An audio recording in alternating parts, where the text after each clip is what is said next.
In this final part of the RatRig VCore 3 build series, I'm going to take you step by step on how I managed to print an 8.5 minute benchy, and why you might consider this challenge to learn how to slash your print times without any loss of quality.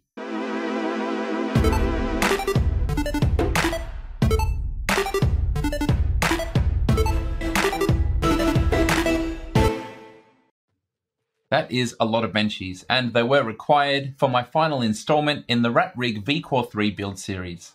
If you want to get up to speed, the full playlist is linked below.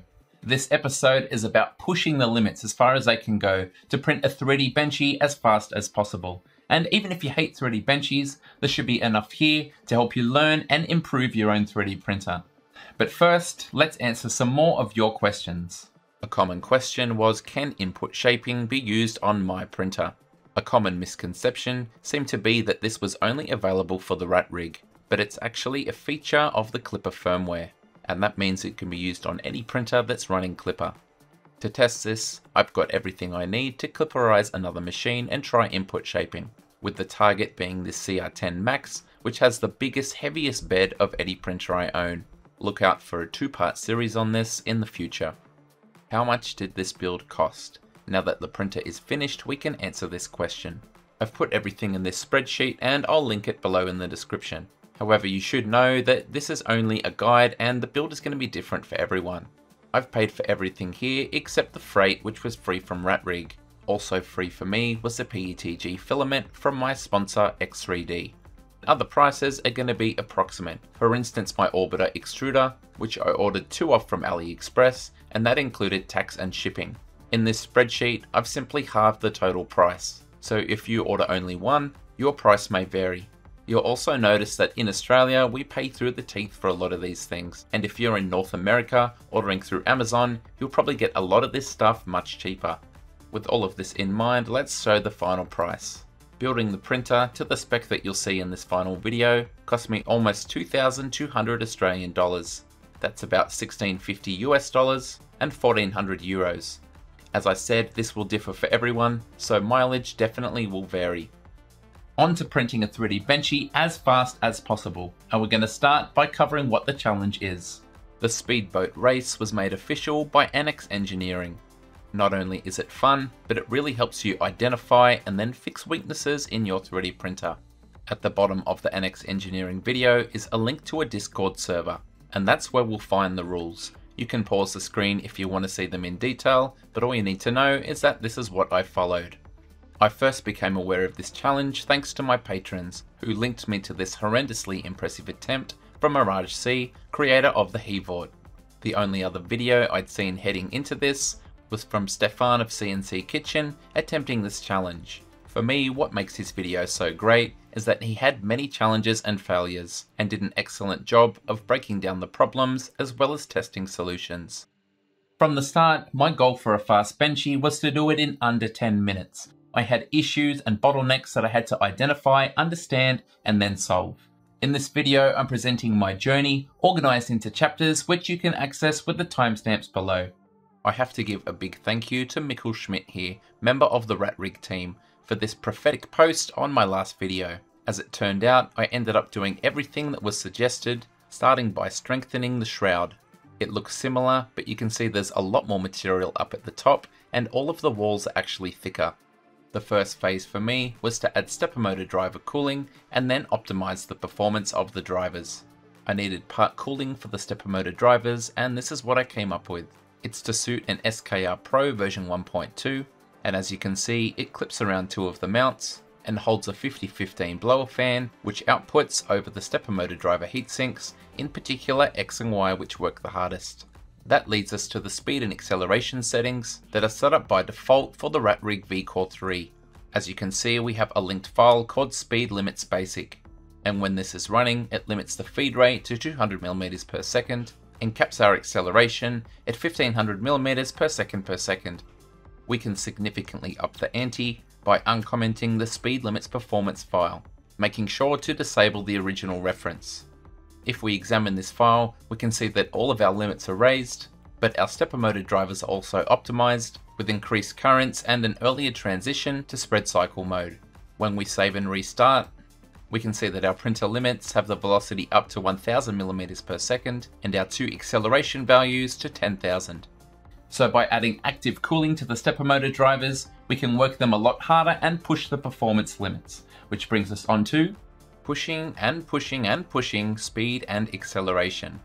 Let's have a look at a typical slicing profile. We have a default printing speed or feed rate, here set to 100 millimeters per second. But we can see that our outline is actually only half of that, and solid infill 80% of that.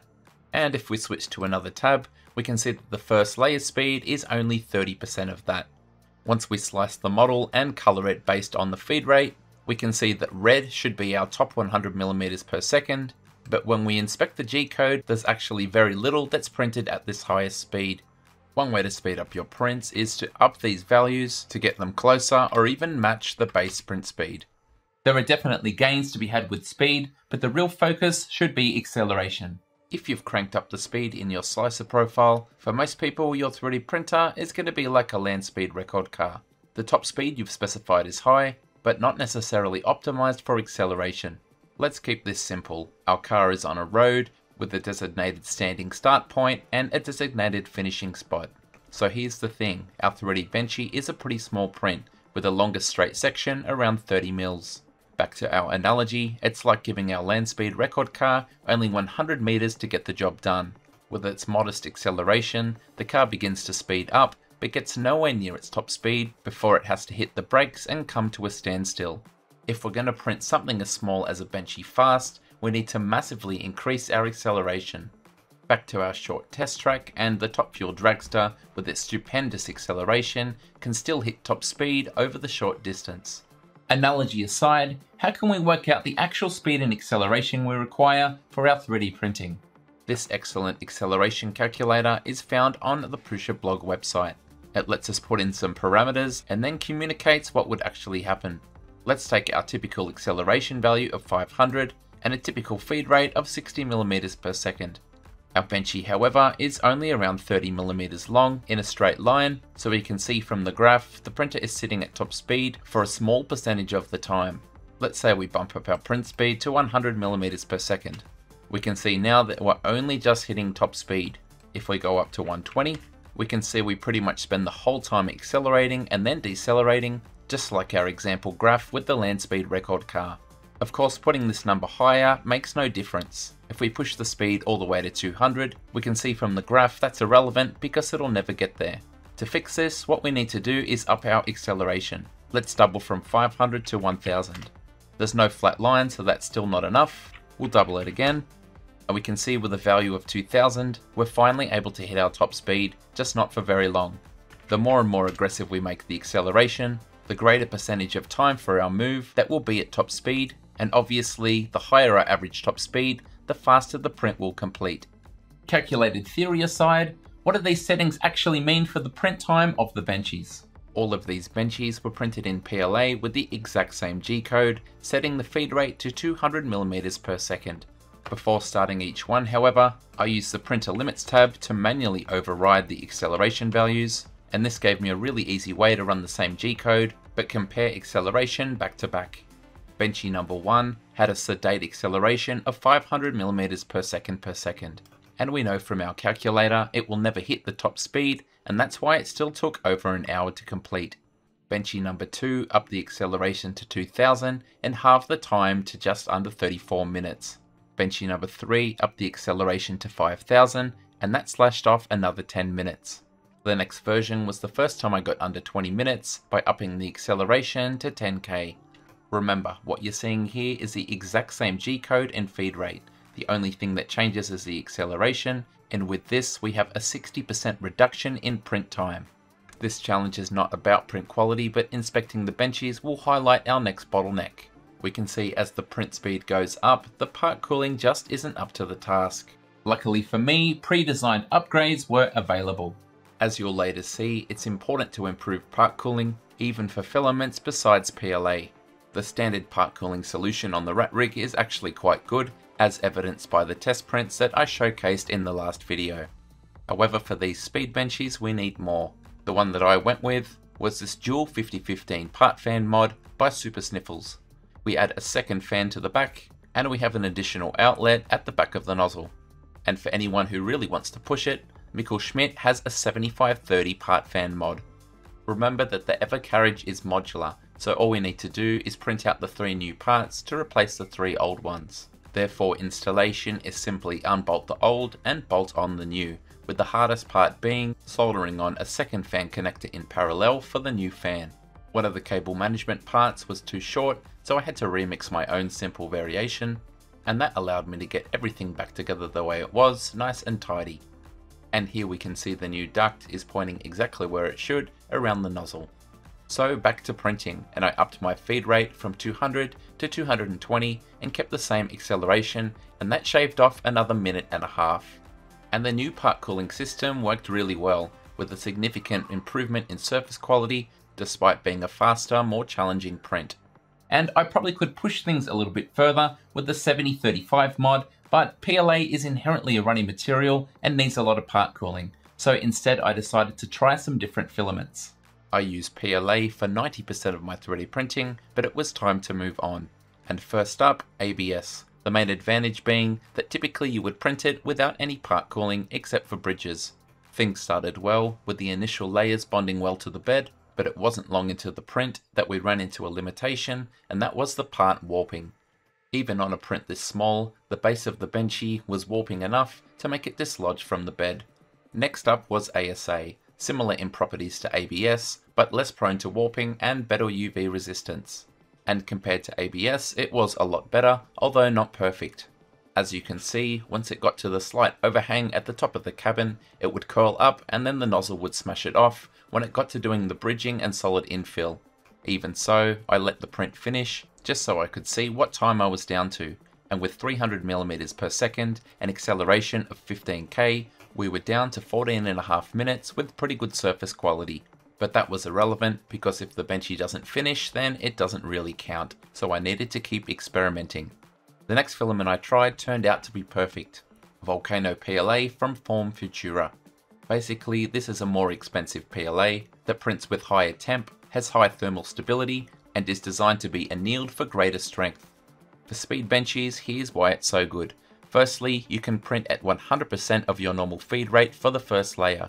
I found that despite this intense start to the print, the benchies still stuck extremely well to Wham Bam PEX sheet. The other thing was that despite being printed hotter than regular PLA, the exterior surfaces of the benchy looked a lot better with less deformation and sagging. Don't get me wrong, part cooling still needs to be on max anytime you're printing this fast, but this filament is less runny than PLA. During this phase, I did encounter my next bottleneck. In testing these other filaments, I found I had the need to upgrade my heater power as well as my hot end flow. That upgraded part cooling system will inevitably blow across the nozzle and make the job of the heater cartridge much harder. When I first put together the rat rig, I reused an old E3D V6 I had lying around, and that included an E3D thermistor, but most importantly, an E3D 30-watt heater cartridge. What I was finding with the higher temp filaments is that there simply wasn't enough heater power to maintain the required temperature and have the part cooling fan on at 100% at the same time. In fact, when I tried to PID auto-tune for these conditions, the hot end struggled to get up to temperature and then had an error because there wasn't enough power. Step 1 was to steal the 50-watt heater cartridge from one of my other printers, and step 2 was to change to a more high-flow hot end, that being the Slice Engineering Mosquito Magnum. To go with that, I had an E3D Nozzle X, also meant to be suited to high-flow printing. The other thing I purchased, because I couldn't find any from Slice Engineering, was a silicon sock from Triangle Labs on AliExpress. This was an easy swap, because the rat rig runs the EVA modular carriage. So to convert, all I needed to do was print the parts for the Mosquito. I assembled the hot end, the torque wrench doing its thing with a satisfying clunk, and I'm happy to report that the Triangle Lab silicon sock is a perfect fit for the Mosquito Magnum. As usual, the EVA carriage parts were a really nice fit, and the modular design of the EVA carriage made switching between the two hot ends a pretty straightforward affair. It's really nice to have these upgrade parts already designed and easy to implement. After running a new PID auto-tune and recalculating the Z offset, I was off and printing again. And thanks to the more efficient combo, I actually found I could increase the speed but print 15 degrees cooler. print after print, I raised the feed rate and acceleration until I got it up to 400 millimeters per second with acceleration of 30k, and this got the print time down to 10.5 minutes. Given how fast this was printed, I'd say that this is a pretty impressive benchy. There's some issues in the corners for sure, but that new part cooling system is really working well, and overall you can tell it's a benchy which satisfies the challenge criteria. I was getting so close to my target with pretty clean results, and one thing I'd been chipping away with the whole time was slicer settings. When it comes to this part of the challenge, I'm definitely still a noob, but here are some tips and tricks that I know. Firstly, you gotta pay attention to the rules, having the maximum layer height possible and the maximum line width to cut down on the amount of extrusions to make up solid infill. We also want to stick to those minimum walls, top and bottom layers, and infill. You'll likely find that each slicer has some quirks, such as Simplify 3D, adding these little bits of infill at the front of the boat, and that means wasted print time. So for this challenge, I actually switched to Prusa Slicer, as I can put in a really small threshold for solid infill to minimize the areas where it's printed unnecessarily. We want to turn off all skirts, we want to make sure our speed is not lowered in any case, and we absolutely want to make sure there's nothing on like auto cooling, which as it states will slow down the print time for each layer if it ends up being too short. If your slicer has settings for quality, there's a good chance you want them turned off, and you want to set your seam position to random or nearest to keep the travel distance as short as possible. Finally, you want your retraction to be as minimal and fast as possible. A combination of these things, and probably many more I haven't discovered, will help shave a few minutes off your print time, and when we're printing this fast, the estimated print time is completely bogus because the acceleration values predicted by the slicer are way too conservative. I was knocking on the door of sub 10 minute benchies, and what got me over the line was remembering one setting that I hadn't actually touched yet. The magic setting for me was square corner velocity, which is similar to junction deviation or jerk in other firmwares. Let's go back to our acceleration example of getting from A to B, except this time make it more realistic by making our dragster travel 2 segments with a corner in the middle. With our previous understanding of acceleration, we would decelerate to a complete stop for the corner before accelerating up to top speed again. Clipper has a setting called square corner velocity. Setting it to 0 will completely stop the nozzle at the corner, and setting it above 0 will allow us to maintain velocity around corners. If we go back to our analogy and this time apply square corner velocity, we can see that we maintain more speed around the corner. The more aggressive we are with this setting, the faster that will corner, and that means we're able to maintain top speed for longer either side of the corner too. All this time, I was still running the default 5mm per second. So the obvious thing to do was to edit my start G code and change this value to something higher. I started by raising the value from 5 to 10mm per second, and this smashed through the 10-minute barrier, coming in at 9 minutes 20. Quality inevitably suffers, but there's still more to come. I upped the square corner velocity, this time to 30mm per second, and this took off another 58 seconds. Rather than push harder, I decided instead to tweak the settings and slow things down just a little bit, with this higher temp reprint coming in at 8 minutes 31. Comparing the two makes for an interesting diagnosis. On the left hand side we have gaps in the hull where there was under extrusion in the fastest movements. The hot end being 15 degrees hotter on the right fixes this, but then we lose some clarity in the corners because the part cooling can't keep up. When you're trying to print as fast as possible, you can never have too much part cooling. A quick edit here to respond to some of the comments after I posted up my entry video. Firstly, this is no doubt strenuous on the printer, but so far it's been very reliable, and the rattling you can hear is not from the machine, but rather everything moving on the bench underneath. Secondly, some people didn't understand the spirit of the challenge and take it as a competition instead. I mean, there is a leaderboard, and my entry is respectable at best compared to the sub 5 minute benchies we're seeing, but it's not really about outdoing other people, but rather learning about your printer and then sharing and collaborating with others. My machine is close to stock and I could modify it a lot further, but I'm going to try and be sensible and stop here. Even if you don't undertake this challenge, you should know that those at the forefront are pushing things along, and their ideas and solutions might trickle down to other printers in the future. Success, finally, after quite a lot of benchies. And you might be wondering, why go to all this trouble? So what exactly is the point of this challenge? So we push our printer to go crazy fast and see what its limits are, and all we get in return are some ugly benchies. It might seem like that, but it's actually a lot more valuable. After the upgrades to the machine and applying everything I'd learnt, this is my new standard of benchy. Its base feed rate is 200 mm per second with acceleration of 5000 mm per second. You'd have to say it compares favourably to the first benchy I ever printed on this machine without much tuning. When we reveal the print times, it all makes sense. I'm printing in 59% of the time with no loss of quality. This new default print setting gives me fast, beautiful prints. No ringing, no stringing, no bad artifacts. And to put it into context, the whistle on the right was downloaded, remixed in Tinkercad to add the lanyard holder, sliced and printed in half an hour. Recently, I surveyed 3D printer users on what they actually wanted, and a clear trend was that people wanted to print faster without any loss in quality. In part due to this fantastic machine, and in part due to undertaking this challenge, I feel we're taking massive steps towards this goal. Let me know in the comments if you agree. Thank you so much for watching, and until next time, happy fast 3D printing.